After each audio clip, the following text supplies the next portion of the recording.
Le gaz de schiste est un gaz naturel retenu à grande profondeur dans certains schistes des bassins sédimentaires.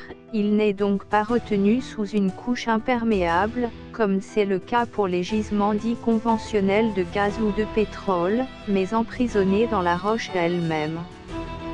Pour l'en extraire, il faut opérer une fracturation de cette roche, obtenue par injection d'eau sous pression, mélangée à quelques additifs.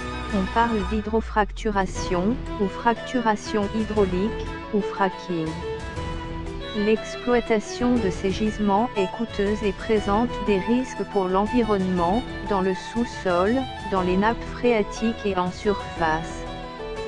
La concentration en gaz est plus faible que dans les gisements conventionnels, mais les zones concernées sont plus étendues. La potentialité de ces gisements, qui sont exploités depuis plusieurs années, surtout aux États-Unis, est énorme.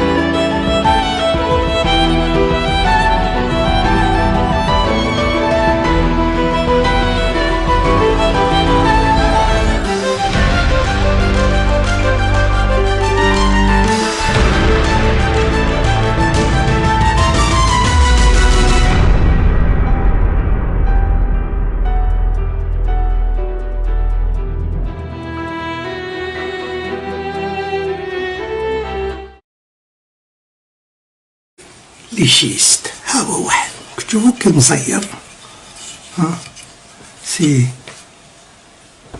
كوم د لاغدواز غير الاخر كان كل مطلوع معمر قابي وهذا كيزرع ولا كيخبزو في الفطير كي تجي تشوف ما تبان حتى ثقبه اللي تتعمر بالغاز ولا بالبترول.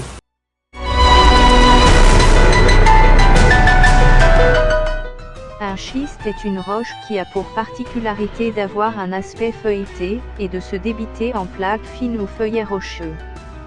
On dit qu'elle présente une schistosité, il peut s'agir d'une roche sédimentaire ou bien d'une roche métamorphique. Quand celle-ci est uniquement sédimentaire, les géologues canadiens préfèrent utiliser le terme schale.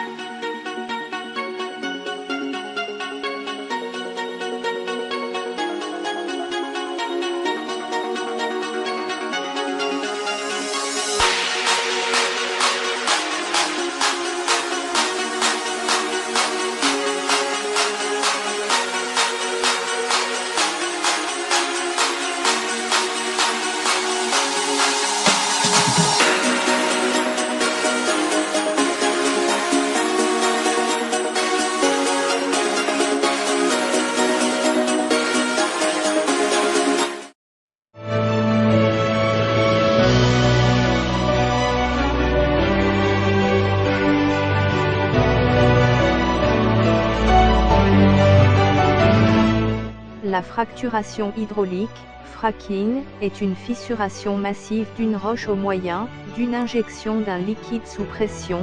Cette technique permet de récupérer du pétrole ou du gaz dans des substrats trop denses, où un puits classique ne produirait rien ou presque.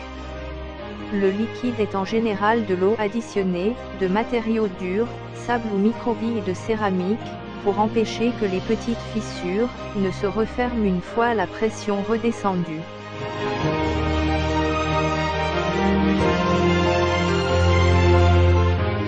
Utilisation de la fracturation hydraulique. La fracturation hydraulique est surtout utilisée dans les schistes bitumex, où, souvent à grande profondeur, les hydrocarbures ne sont pas piégés dans des roches poreuses, où ils forment en quelque sorte une poche, mais au sein même de la roche, les schistes étant de nature argileuse et organisés en feuillets. Dans ce cas, le forage s'effectue souvent horizontalement. L'objectif de la fracturation hydraulique. Elle vise à augmenter ou rétablir la vitesse à laquelle les fluides gras tels que pétrole, liquide, eau ou gazeux peuvent être produits et extraits à partir d'un réservoir souterrain, dont c'est de plus en plus le cas pour des réservoirs dits non conventionnels, tels que lits de carbone ou de schiste, n'ayant pas pu être exploités par les méthodes conventionnelles. Par exemple, les schistes, roches sédimentaires la plus répandue, contiennent un peu de gaz enfermé dans des pores très petits, environ 1000 fois plus petits que ceux du grès des réservoirs conventionnels de gaz naturel selon. Ce gaz ne peut être extrait qu'en fracturant la roche.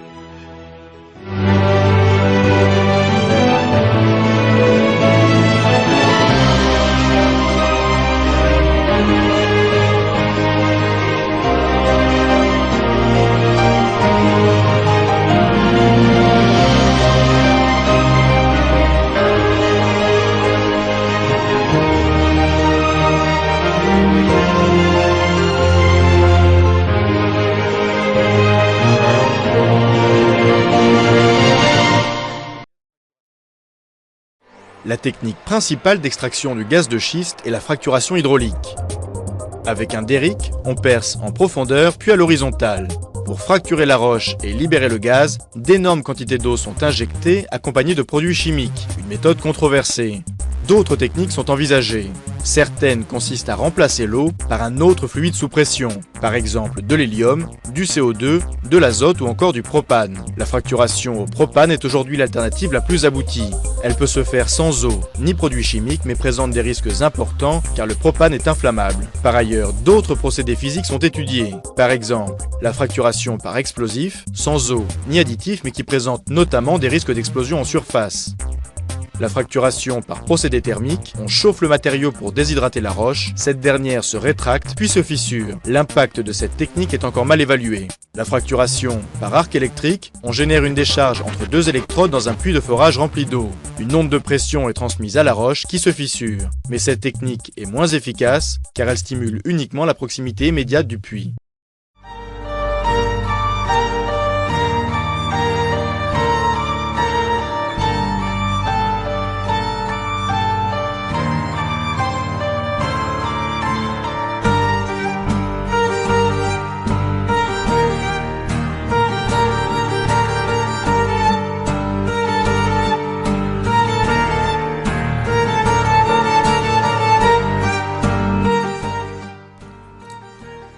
Est-ce que l'exploitation du gaz de schiste bien ou pas?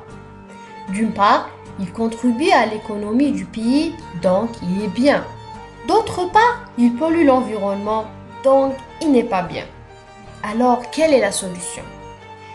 Vous ne pouvez pas aligner à aucun parti parce que chaque parti a des raisons et des preuves et des arguments.